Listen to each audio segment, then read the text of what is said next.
میری South Africa کی تشکیل تھی, پیچھے والدہ کی طبیعت بہت خراب ہو گئی, مجھے بھائی نے بولا جنید بھائی آ جائیں واپس کیونکہ امی جا رہی ہیں, امی نے اب نہیں رکنا.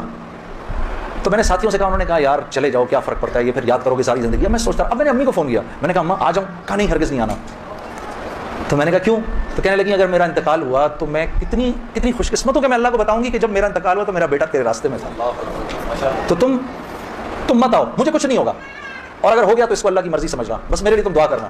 اللہ کی شان, امی کا انتقال نہیں ہوا اس میرے 40 دنوں بعد. میں واپس آیا تو بہت خوش ہوئی, گلے لگایا, کہا دیکھو میں نے کہا تھا اللہ نے مجھے زندہ رکھا جب تک کہ تم نہیں آتے واپس.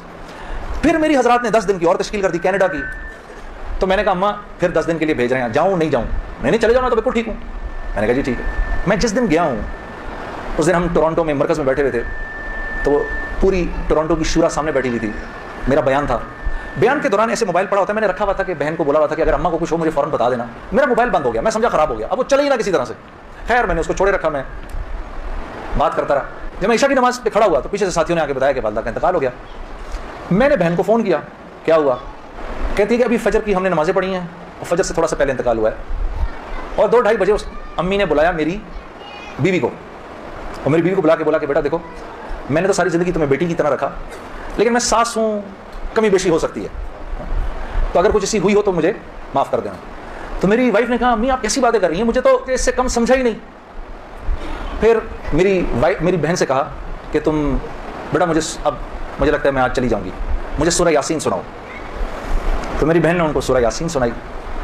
تو میری بہن کہتی ہے کہ آنکھیں بند کر کے لیٹ گئیں اور مجھ سے کہا کہ اب سورہ رحمان سناؤ. تو سورہ رحمان پڑھتے پڑھتے میری امی نے آنکھیں کھولیں, اور آنکھیں کھول کے میری بہن سے کہا کہ منیزہ یہ دیکھو یہ کس قدر ایک حسین عورت تمہارے ساتھ کھڑی ہوئی ہے, ذرا اپنے اس طرف دیکھو کتنی حسین عورت کھڑی ہے تمہارے ساتھ, بیٹا یہ مجھے لینے آئی ہے. تو میری بہن کہتی ہے کہ اماں یہاں تو کوئی نہیں کھڑا. نہیں, اس کے پیچھے دیکھو, اس کے پیچھے بھی کچھ لوگ کھڑے ہیں. میری بہن کہتی ہے کہ میں نے کہا اماں تو چلیں پھر کلمہ پڑھیں, پھر آپ کے جانے کا وقت ہے. کہا اپنے ابا کو بلاؤ جلدی سے.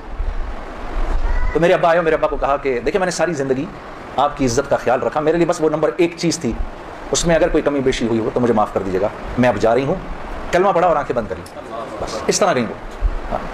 کہ ہم دنیا میں ایک خوبصورت موت ہی تو کمانے آئے ہیں, ہاں, کہ جب ہم